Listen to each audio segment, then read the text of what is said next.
strange substance found by a southwest Arkansas man be part of a government test? Well, that's the question at the heart of a phenomenon called chemtrails, now getting widespread attention. Well, they say the government is dumping chemicals on us to control or manipulate the weather. And they say the unusual-looking jet trails in the sky are actually chemical-laden chemtrails. People say the government is up there in airplanes spraying all kinds of chemicals to change or manipulate the weather, leaving what you see there, and they call that a chemtrail.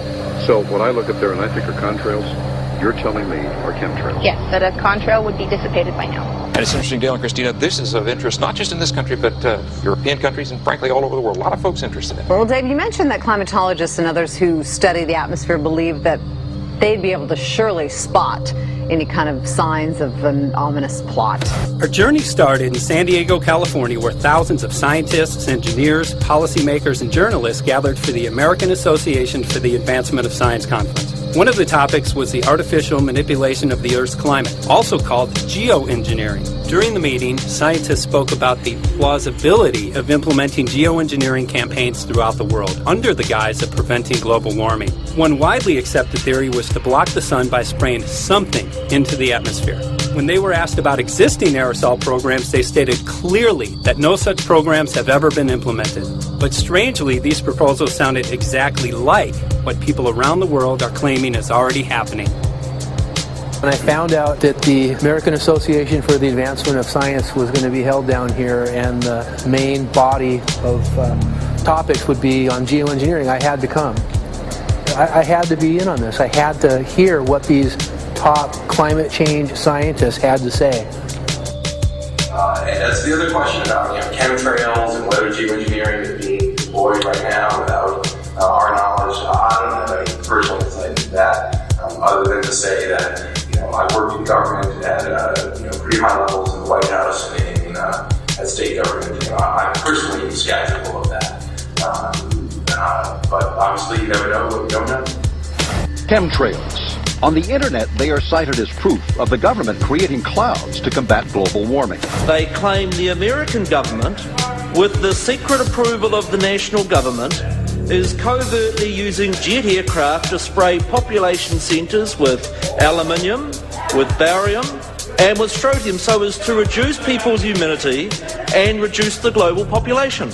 I'm always a little bit suspicious because the government doesn't seem that capable to do something on such a large scale. That is not rain, that is not snow. Believe it or not, military aircraft flying through the region is dropping chaff.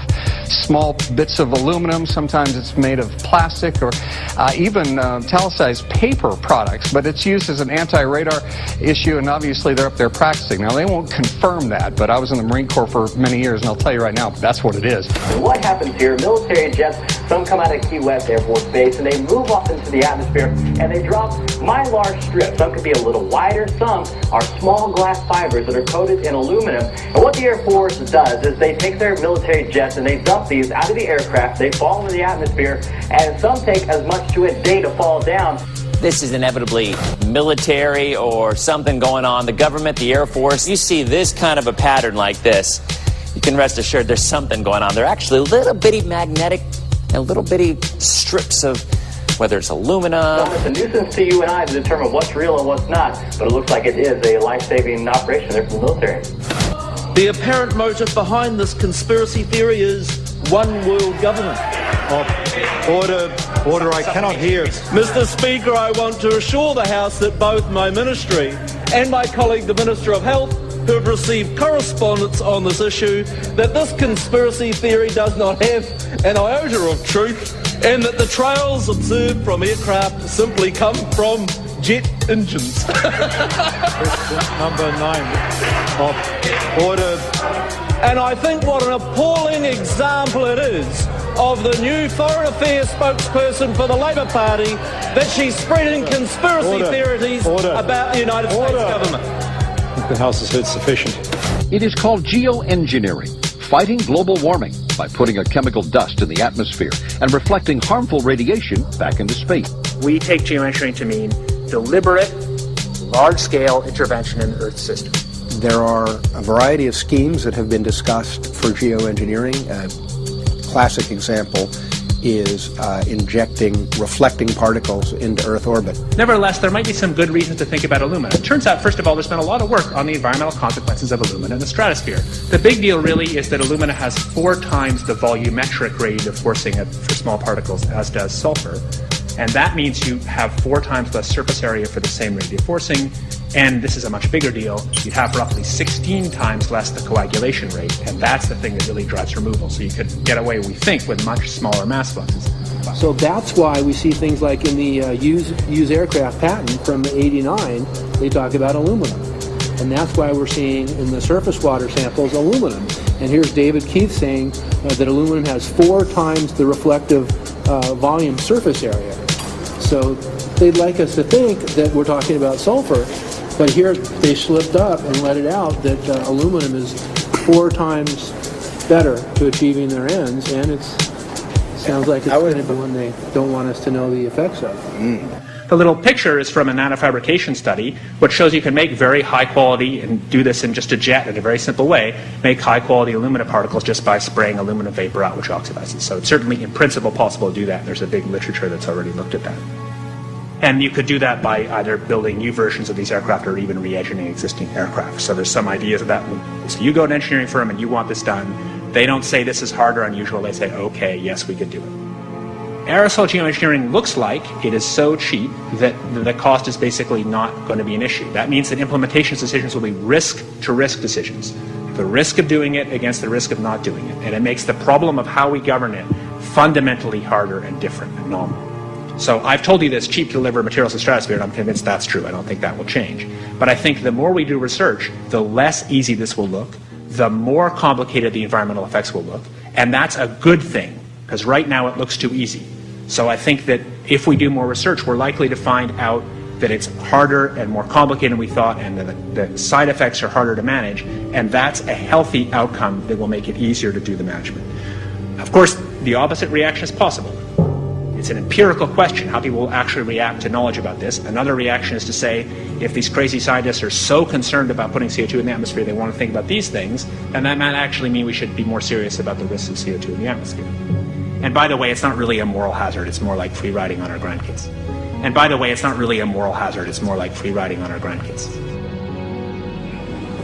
Numerous air quality studies, including from CARB, California Air Quality Resource Board, have named submicron-sized particulates as being particularly harmful for human respiration.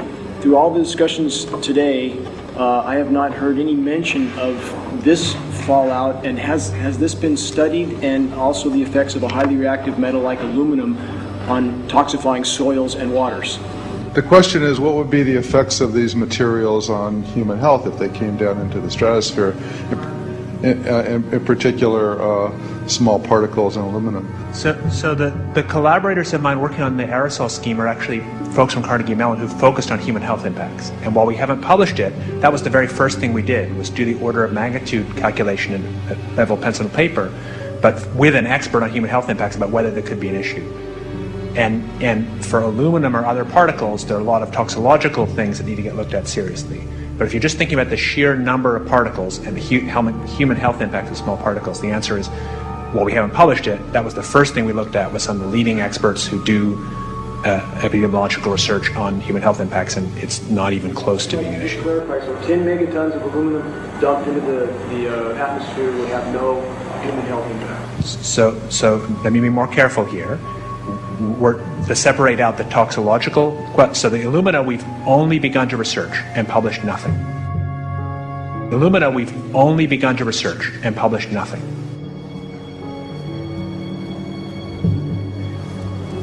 Dane looked at him and he said, so you're telling me that spraying 10 to 20 megatons of aluminum, as you said, would have no human health effects?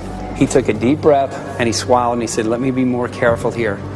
We haven't done anything serious on alumina, and so there could be something terrible that we'll find tomorrow we haven't looked at it. And that, for me, that was the whole main point of what is going to be coming out to the public. It's the damaging effects of aluminum that are being found around the world in massive amounts. Here's David Keith confronted on this very issue, and he looked, at that point like they just let the cat out of the bag. Mm-hmm. we haven't done anything serious on alumina, and so there could be something terrible that we'll find tomorrow we haven't looked at it. They're proceeding because they have an agenda that's separate from trying to thwart this crisis of global warming. You know, there's obviously several other objectives, whether it's depopulation, control, weapons aspects, communications aspects, all kinds of things, you know, wild cards that we know nothing about. We don't really know, and I'm not going to attempt to speculate on exactly what the agendas are, but we can see clearly the agendas are not benefiting mankind. You know, it's benefiting the agenda of the elite. And so I think the question is, how do you draw the line between some activity that is allowed and doesn't need global governance and activities that do require global governance? Dr. John Holdren has agreed to serve as Assistant to the President for Science and Technology and Director of the White House Office of Science and Technology Policy. I look forward to his wise counsel in the years ahead. My personal opinion is that we have to keep geoengineering on the table. We have to look at it very carefully because we might get desperate enough to want to use it. So what would we do if in year 2040 or 2060 there's a severe climate crisis, say widespread famines or Greenland sliding suddenly into the ocean? That the only plausible way in which we could start the Earth cooling this century is to directly intervene in the climate system, say by putting particles in the stratosphere. We do stuff in the stratosphere all the time, of course, and so it's not as though the stratosphere is absolutely pristine.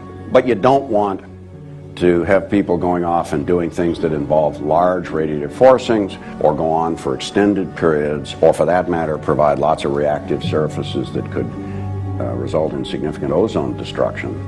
You know, maybe I'm putting a particle into the atmosphere because I'm trying to make money, or maybe I'm putting a particle into the atmosphere because I'm engaging in scientific research and trying to understand cloud physics, or maybe I'm putting this particle into the atmosphere because I'm trying to make it rain locally to seed a cloud and get more snow on our ski slopes. And this obviously raises all kinds of questions. It's hugely risky.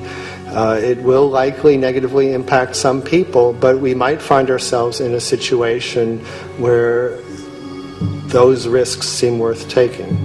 One of the things that really shocked me was in one of the breakouts they had the benefits of these programs and then the risks. Now the benefits, the one thing that was stated was the just cooling the planet. You know, some of the risks were ozone depletion, droughts in Africa and Asia. I got to tell you, I came away from this experience after listening to these scientists for